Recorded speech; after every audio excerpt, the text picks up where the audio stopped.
I'm Jacob Godar, and I share my experiences growing businesses from what has worked for me through focusing on relationships, mindset, health, and the creation of profit. Today, we're digging into the 3 most important things to know how to price lawn care in 2023. On top of that, it's going to allow you to also make a profit. And in this industry, we always fight with low profits. So many contractors are not making money. You look at the end of the year, there's no money in your bank account, and you're wondering, where did it all go? If that sounds like you, this is the exact video for you. At the end of this though, I'm going to put an additional tip that's going to help you sustain this, make this better, and move this forward so you make more and more money, or consistently make more money over the course of your business. And this was really game changer for my business as well. One thing to remember though is the old saying, revenue is for vanity and profit is for sanity. That's why we're talking about this. I'd already said so many people have struggled in our industry making a profit, or the average profit is so low that it's just crushing to a business. That really kills me,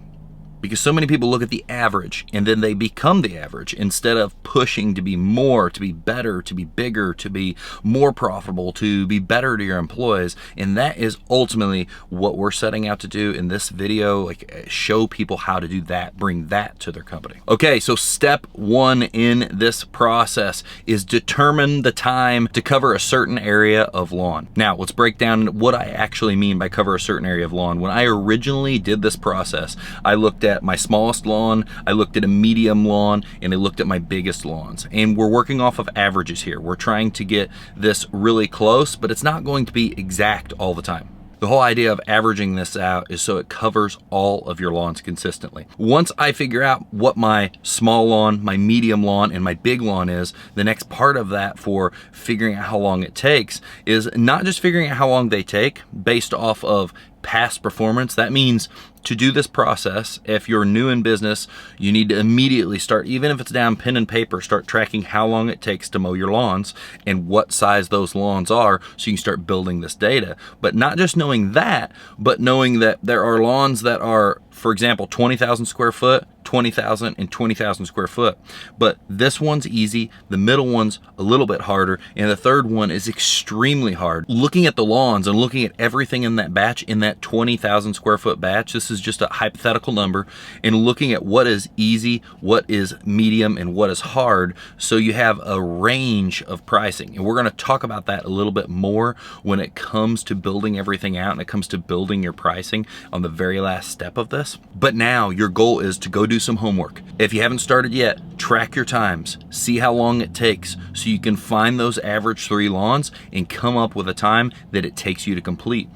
Key bonus here though is, remember, if you're starting a company and you're working and you're the owner and you're the person doing this, everyone else you employ will most likely be a little bit slower than you. There are some awesome people out there that are super fast, but most of the time you're gonna be looking at an employee doing 80%, 85% of the speed you actually can do something at. Step 2 to making sure we kill it and we make a profit, it's to figure out your man-hour rate. In layman's terms, to make this very basic for you, this means the total cost it takes to run your business for the course of the year. This means your gas, this means your office, this means whatever, your truck, whatever those things are. Added all of that together, divided by the potential amount of time that you are actually able to work that year. What do I mean the potential amount of time? The amount of hours you're able. That's how we're coming up with an hourly price.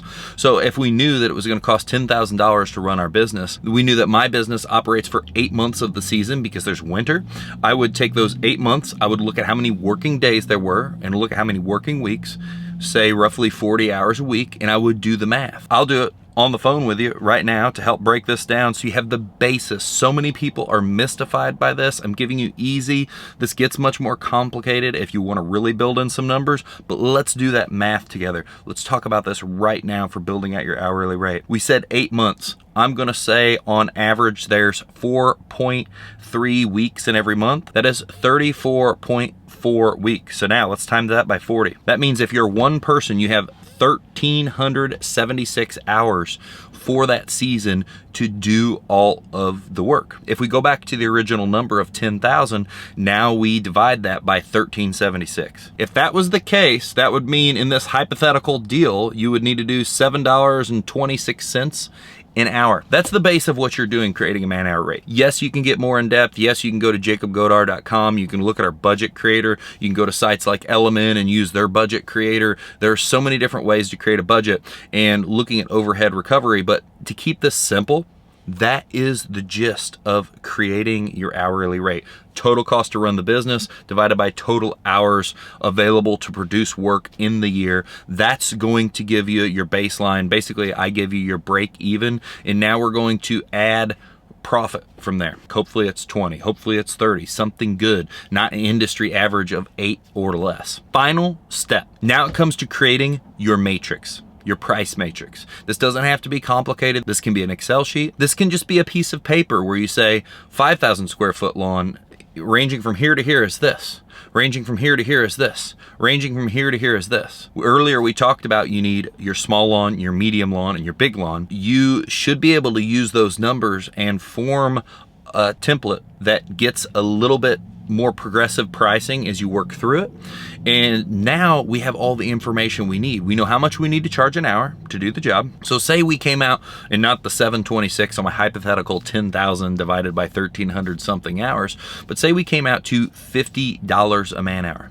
And we know that our medium property always takes 1 man hour to produce. We can look at that property and we can say that's a $50 property. That's the basis of coming up with your price. Man hours though, where I messed up is you should be looking over the course of the day. If you say 50 hours and you're saying it takes you 8 hours to recover over the course of the day, that means you need to make $50 every hour. And if we price each and every one of these lawns at exactly our hourly rate and don't include any drive time with them, we're going to set ourselves up for failure again. So I would suggest, based on the area you're in, and knowing that if you're starting out, you can't exactly have perfect route density. It's going to have to get tighter with time.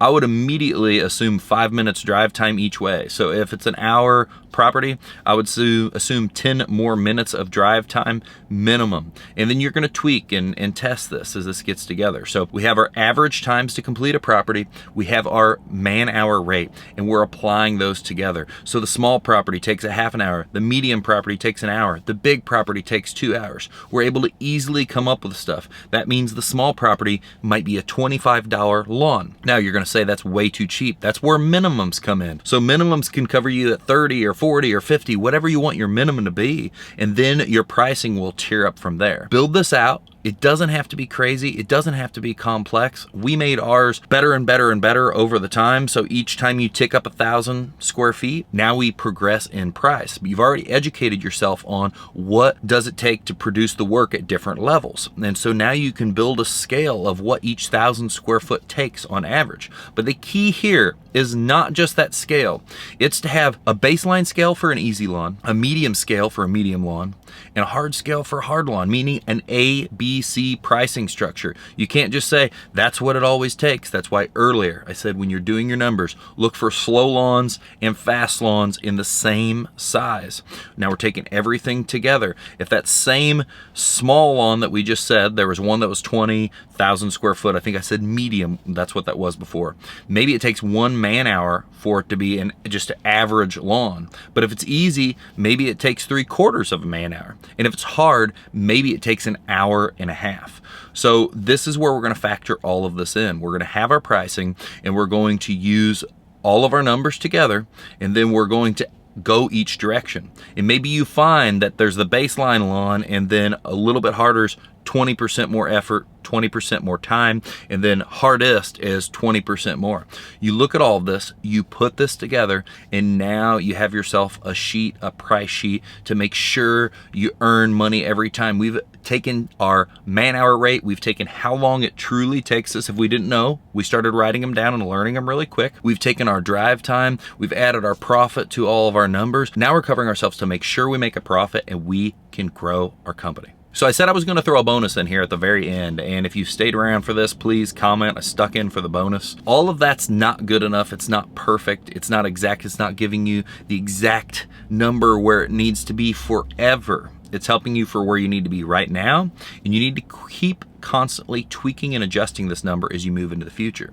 And that comes from job costing. What you start with, you finish with. When you're tracking numbers in the beginning, you need to continue to track numbers to make sure your number stays on point, because you need to test and measure. I can't repeat this enough. People are going to be sick of me saying this, but test and measure, job cost your stuff, so you're able to make sure your prices are on point so you can grow your business and be consistent. Don't do jobs without job costing. If it's too hard for you, figure out a system, a CRM, something that tracks you when you're clocking in and clocking out so you can pull reports at the end of the day. If this video brought you any value, which I know it did, I know you learned, I knew you gained at least a little nugget somewhere, make sure you share this, like, subscribe, and I look forward to talking to you in the future.